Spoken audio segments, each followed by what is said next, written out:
what about that Vincent Kompany winner for Man City? What about that draw for Man United? It's going to be one of those days where words barely scratch the surface. It's been an unbelievable few days in football. I've been truly baffled as to how we're going to do this. So I guess we have to go with it. Just roll with it. Over to Pete Donaldson. Yeah. Well, what we need to do is, in the spirit of Liverpool and Spurs, just have a really bad first half of the show. Yeah, okay. Just talk absolute nonsense. Leave it all to no do. more than we usually do, and then leave it all to do. Pick up all the pieces in the second half. Yeah. I don't know if we've got the mental strength to do that. I don't know if we've got the character. We haven't got the legs. It's the end of the season. We haven't had any pre-season, really. Yeah. Can I open? I know people are rather eyes, but can I open just by saying that I've never the thing a very short list of things in all the years we've covered football. Yes, a very short list of things I've never experienced before. Yeah. One is a manager too emotional to do a post-match interview. Oh man, to the point where they have to say, "Yeah, we'll catch up with Mauricio later because he's a bit emotional." Fucking crybaby, Luke. Tell him, call him what he is. Small-time mentality. Small-time mentality. So, why is he not happy? A co-commentator not been able to speak because he's so emotional with it, and I've a decent proportion of my Spurs supporting friends actually crying. Yeah. Crying because it means so much to them. Just to provide some balance on this, I want to speak for all the people who think that this is the worst thing that can happen. Like, I never thought this nightmare would be real, and it is, Jim. and it's the absolute worst. The nightmare continues. Doesn't it? But from a human point of view, No. Okay. Not even entertaining it. I share no empathy for you, even if you are a Spurs supporter who is very young or infirm.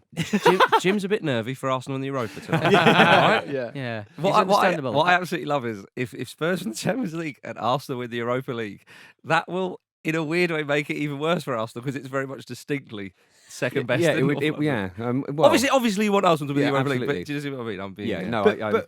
But anyway, back to the Champions League. All the avenues. Shall we go back to the Champions League? Arsenal have had more opportunities to win the Champions League recently, or I think in the Champions League history than Spurs have. Of course they have. It's their Is Daniel Levy justified for not spending that much money? Put into perspective how big that is for a team like Spurs. You can't really. It's very hard. It's very difficult because people would say the same thing about Ajax. But oddly, I haven't actually checked this, which I probably should have done. But I think Ajax may well have spent more money than Spurs. Well, if they spent any money, then they have. Well, Dusan Tadic was a signing. Yeah. So there's one. Ajax have had more success in the European Cup and the Champions League. Of course. Spurs have never been to the European Cup final, for example. No. So and to do it in and it's a combination of all these things. It's the fact they've never been there before. Mm-hmm. It's the fact that they've done it in a season where they were so not expected to do it to a degree far greater than when Liverpool won the Champions League in 2005 for obvious reasons. And then the manner in which they did it last night just creates this perfect maelstrom of like I said, it's the first time I think I've come to the studio to do the show where I've thought, do you know what? I don't know really what we can say. I know what you mean, but this is a side where their name was it would be a byword for messing things up, Spursing it up. That was only a few seasons ago. A few seasons ago, they went to Newcastle on the last day and were hammered 5-1 by an already relegated side and didn't finish above Arsenal, which is something they hadn't done for years. Yeah. They were always in the shadow of Arsenal. Now they have emerged from that shadow quite clearly in the last sort of however many 2 or 3 seasons under Pochettino. And for a side who really, in the Champions League last year, they performed very, very well, but they were outwitted slightly by Juventus, an aging Juventus side in parts, but they were a little bit naive despite playing probably better football largely over the 2 legs. So they've had some great jaunts in the Champions League. By the way, we haven't even mentioned all the stadium business and all that kind of stuff, but this is a side who don't have, like Liverpool do, and Ajax, a history to go on. They don't have the kind of let's watch some videos about our previous European Cup triumph. Exactly, there is a sense, and all that, and they don't have any kind of sense of not entitlement. That's not what I mean, but a sense of belonging at the top table. I think though, but it's particularly with the stadium and them having just moved into it, they feel that they're making that history now, which is an incredibly powerful thing, and you can see how much that carried them through. That's right. Their belief is phenomenal. And bearing in mind Manchester City, who have been the best team or one of the best teams easily in England over the last few years. They've been phenomenal, blah, blah, blah. They haven't got past. In fact, no, once they've got past the quarterfinals, which was before Guardiola. I think that was under Pellegrini.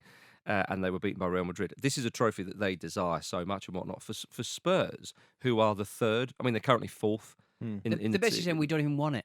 But we don't even want to be in the final, but we're in the final. But it just, and to sort of widen it, actually, and something Jonathan Wilson wrote a great piece about after the Liverpool win is we so used to that era with Barcelona and tiki taka and Guardiola and whatnot. And by the way, we were saying this on the continent.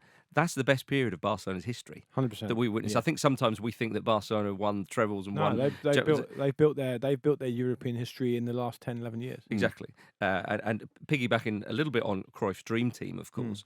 But that period with Guardiola, above and beyond anything that they probably expected. But we got into an era where it was all about passing, all about possession and whatnot. It still is to an extent, not chucking that out the window. But actually, the way Liverpool and Spurs play, it is a classically kind of,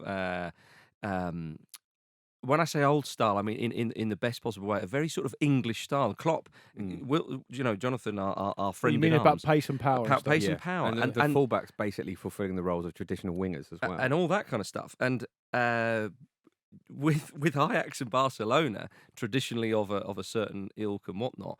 Now, I know when you say English sides, they're both managed by foreigners. There's a lot of foreign players in there. So this is not. I'm not turning this into suddenly England are the best and whatnot. But that style, Klopp always said that he never understood why England went away from their philosophy in the sort of 70s and 80s. And he's kind of, as Jonathan Wilson said, he's almost like repackaged it and resold it back to the English. But also with really good technical players as well. Oh, absolutely. This is not where a kind the touch is automatic and you're not just clumping it up. Yeah, absolutely. So you have this kind of pace, power, desire, grit, determination, all the rest of it. And those things have brought Spurs and Liverpool into a final of a Champions League, but on a much more kind of, I suppose, silly level. I love the fact in a Champions League semi-final, big man up top for Fernando Llorente, nuisance value, it still has a place. He made more of an impact than he did against West Ham when he got brought on. Do you know what? And that's all you can say, really. But that second goal, when he had that chance, I mean, what a save it was. I was thinking, oh, Fernando. But look at the players that he's had to rely on: Sissoko, Wanyama, and Llorente. This is like paucity of choice. This is desperation at times. This is like their bare whacking up a bones. guy. But I mean, for the last few weeks, they've been playing the team they've had to play. They're putting out the team they have to put out. But the thing is, I think that speaks volumes to the management of his squad and the transfers he's made from Pochettino, because they're not bad players, are they? It's like they're good to players, describe them of as being course they down to the bare bones. A lot of teams in the Premier League would kill for those Yeah, players. but how old is Llorente? I mean, and to be honest, the whole tie switch. They made it harder than they needed to, obviously, because there were a couple of goals down. But Daley Blind versus Llorente just had no response for his physicality. He just had no response at all. Well, and for a defender who's getting on a bit now, he should have. It played into their hands, Pete, because what they then had to do was they knew that if they put the ball up there and got the ball forward early, and there are connotations with playing that way, but I don't think there need to be. In a situation you're in where you've got to get the ball forward early, they knew that Llorente will win the ball, and then they can get players around him, and they were able to do that quite effectively. But the game itself, when they were 2-0 down and it was half time, and I think it was Genius maybe on the co-coms who said, this is their season now. There's nothing left for them to play for. Yeah. They're going to finish in the top four, barring some crazy Halley's Comet type event. They're going to finish in the top four. There's nothing else for them to play for. They've got 45 minutes to go out there, go back to the well one more time and see what you can do. And even about 5 minutes into the second half, you were thinking, fine, they're not going to do this. Yeah. I felt like the goal sort of came from nowhere. Bit of respectability you're looking for there. Absolutely. I mean, at half time, and I believe, I didn't know this, but was it Three Little Birds? The every little thing's going to be right is what Ajax fans often sing. That's like a song that's synonymous with their club. Yeah, so they're singing that and booming it out just as the second half starting. The atmosphere was a party atmosphere. Everyone, they thought they were through. I don't want to start having a dig at Ajax, but that's what happened on the night. Ajax should be in that final, and they should wake up this morning. Well, if they got any sleep at all, absolutely gutted. They didn't change their approach at all. They didn't sort of go right. This is back to the wall a little bit. We need to start defending. They still played their triangles. And fair play, they hit the post and that ball could have gone in, but they weren't pragmatic, and that was just because they were just so young. Absolutely. In stoppage time, they had a chance to just take it in the corner and just eat up time, and they didn't do it, and that obviously led directly to the goal. I cannot believe that goal came so late. Even when Vertonghen hits the bar, you think that's the chance. Genius was saying that in the commentary, they'll get one more chance, and then there was a corner on about 93 minutes, 94 minutes. And Loris goes up and goes back again. Exactly, and it heads it over the bar, and all the Ajax fans, way like that. I can't. There's an element of football which has always been and will always be, despite all the. I mean, I was reading the other day that Pep Guardiola's got 21 staff around him for different jobs, so he manages a team who then manage a team. You've got to delegate. Is there a narrative manager? There's a lot. This is the thing. Manage narrative, because there seems to be a lot of this. This is the thing. There's a lot of attempting to control the elements of football that you can control. And I understand that. I get it that, aggregated marginal gains and all the rest of it.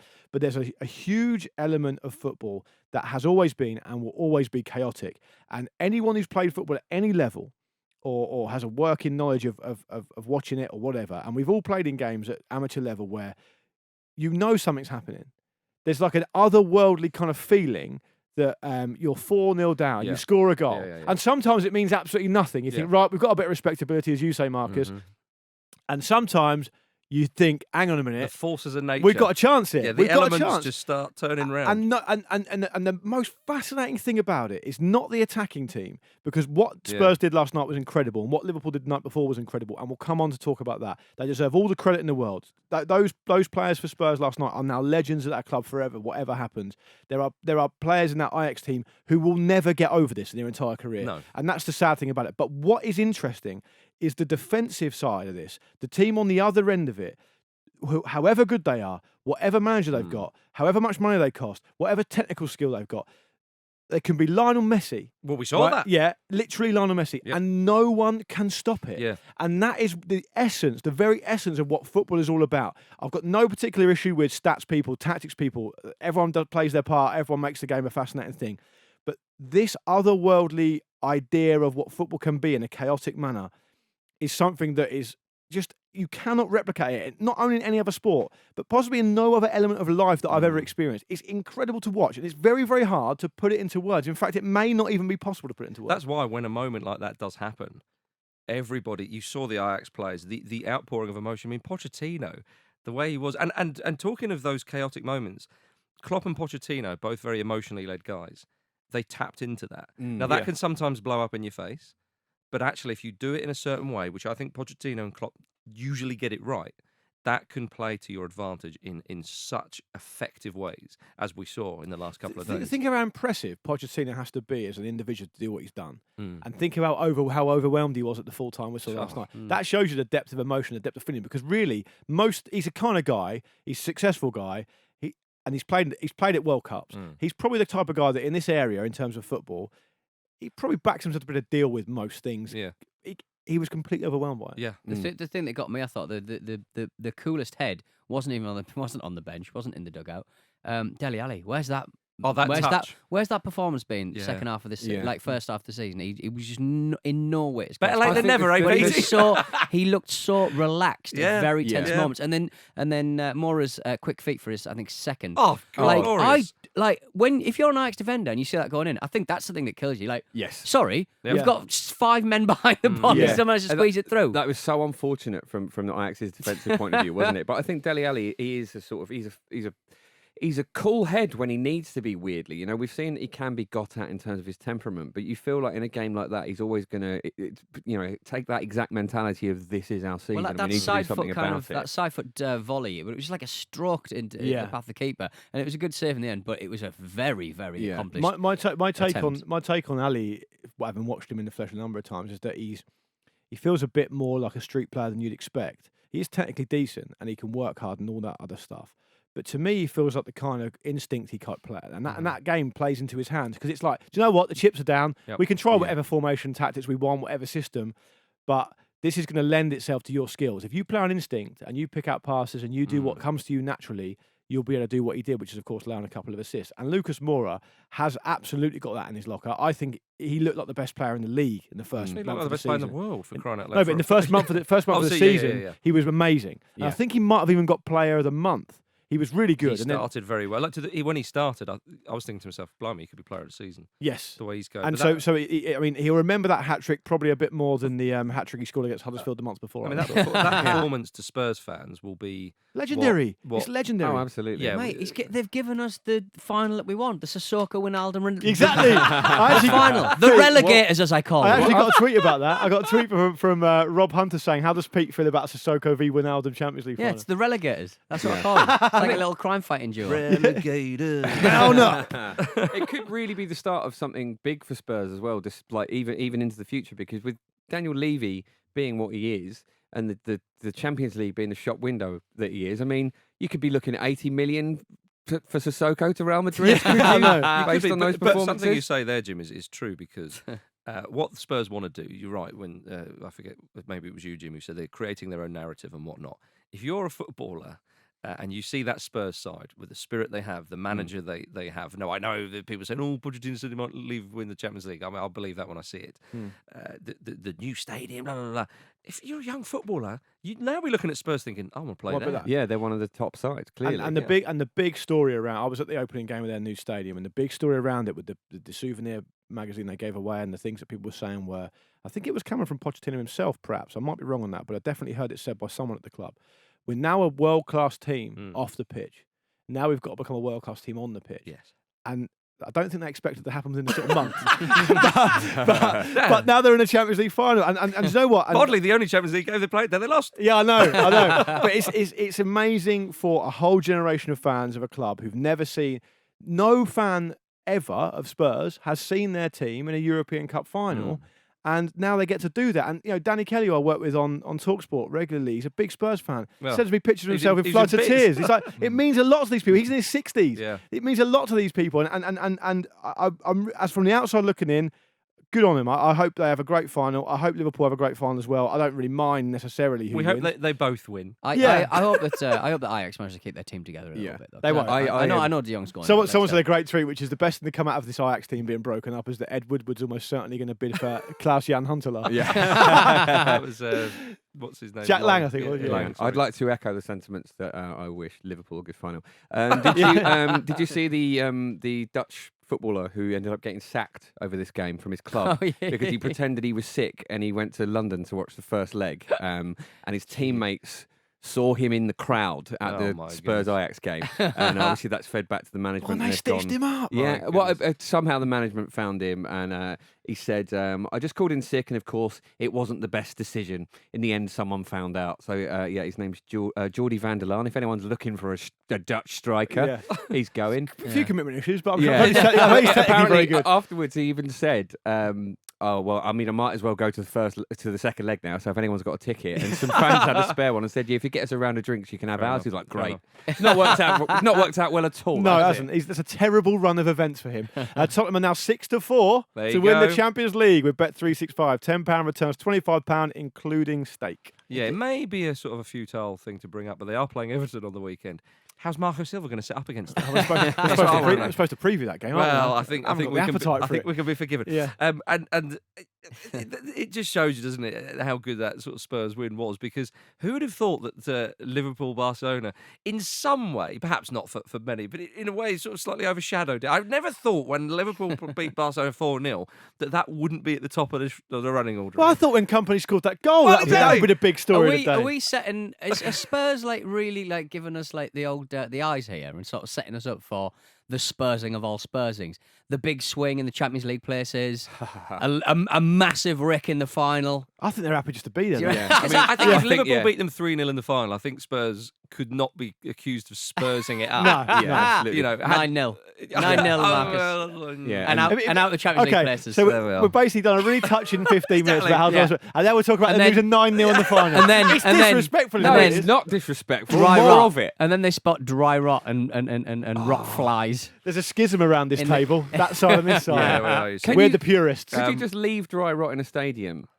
I don't know. And then it affect it overall? I don't know. Could we just start ferrying it in? We must talk about Liverpool because we talked about Spurs there. But I mean, they provided us with one of the greatest comebacks in the history of the competition in terms of overturning a first leg deficit. I mean, and again, we talk about Spurs not having Kane and a number of their other key players. When Liverpool don't have Salah and Firmino, you think to yourself, all right, well, I know Origi scored the odd important goal. And Shaqiri's a decent player. But really... I can't even remember the game. Man. I'll tell you what, you know who my absolute man of the match for the night was Oakley Kanonier. I think that's how you pronounce it. Ball He was the ball boy who had the quick thinking. Got to have an assist with that. To do that. Well, they've been briefed, haven't they? Well, apparently they've been briefed because it's just nice to see something, I guess, pay off because obviously it wasn't... There was two items to this. I mean, obviously people are talking about the quick ball boy work because they'd noticed systemically that they'd noticed that Barca they just kind of become a bit sluggish when the ball goes dead. It was more that they were complaining and taking up time, wasn't it? And it wasn't but for me, it was Trent, the fourth emergency service AA, doing the fake out in the corner because he walks away from. It's Mark Henry, WWE, fake retirement. Body slamming John Sleet. He even confused Shaqiri. Yeah. Because Shaqiri came over to take it. Oh, it was fantastic. And then when Alexander Arnold whips it in, Shaqiri sort of looks around.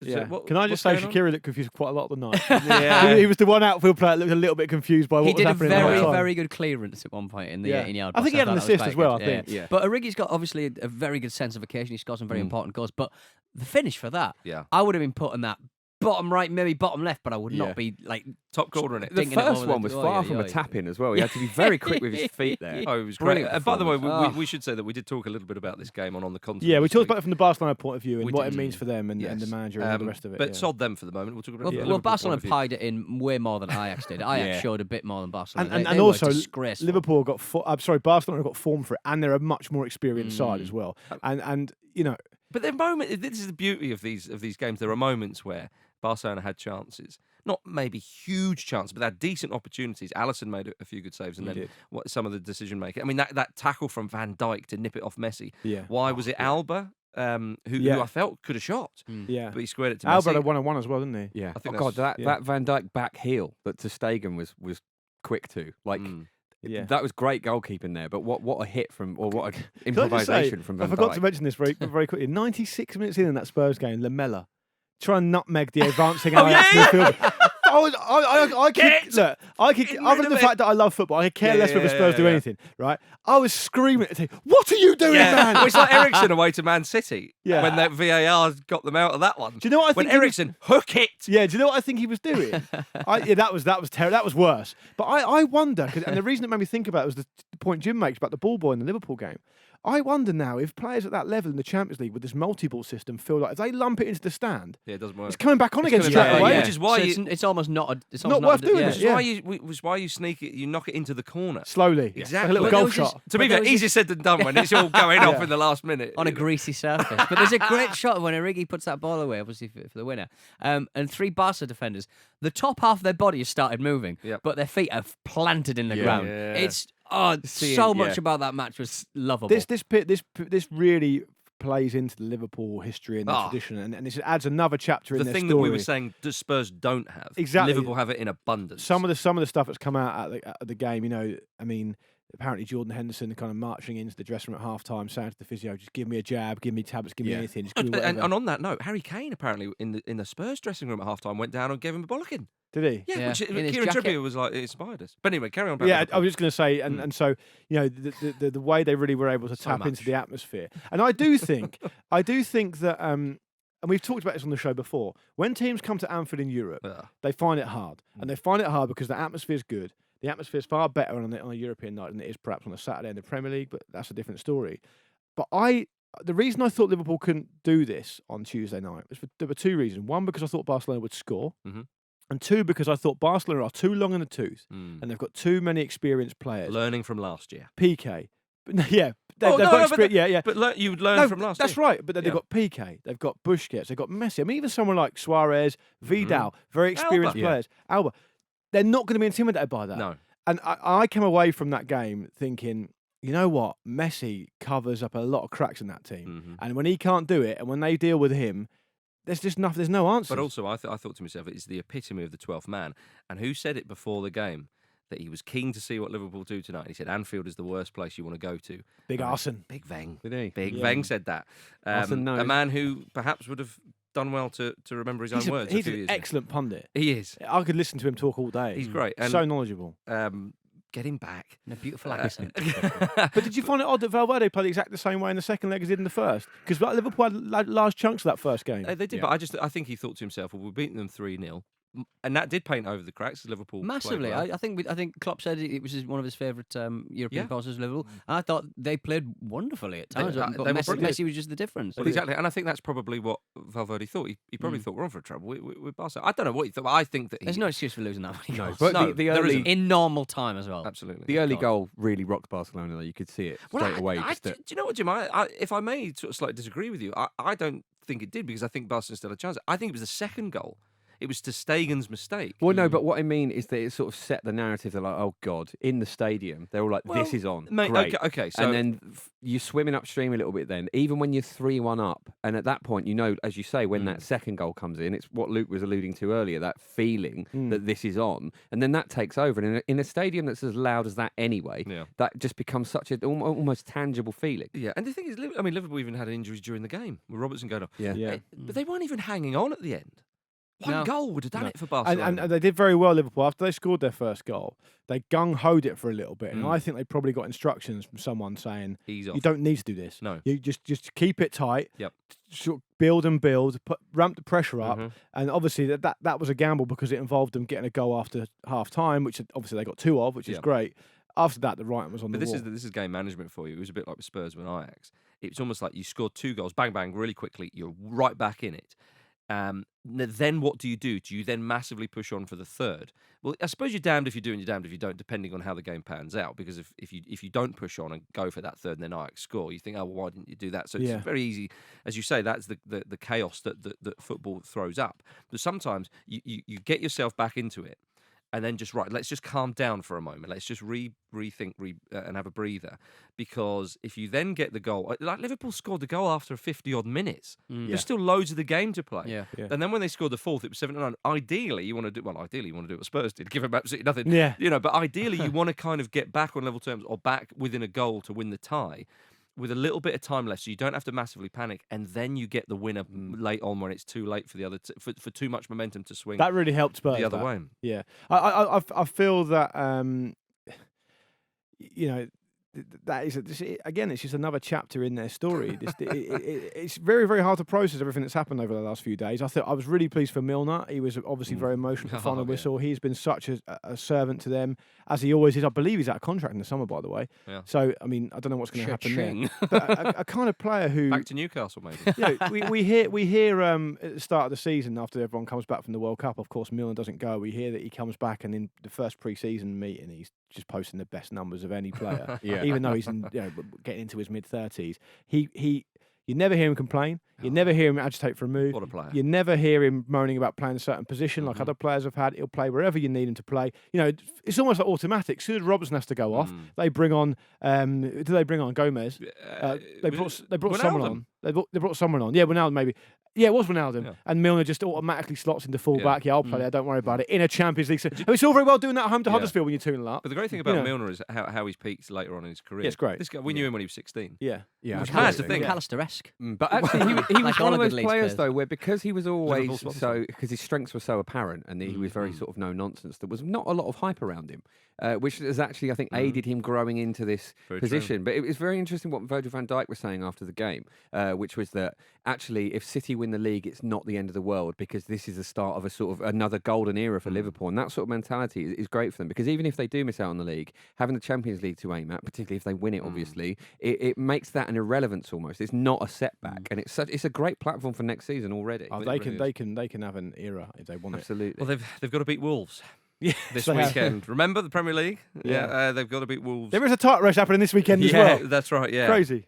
So they need to beat Wolves to have any chance. It's like a final across 2 different games. It is, yeah, and it just goes to show how crazy the last couple of days is because we're pushing Manchester City and company and the title race chat into the second half of this podcast. Well, we have to. Wolves are 13-2 to upset the party and win at Anfield. £10 with Bet365 returns £75 including stake. Should they do so?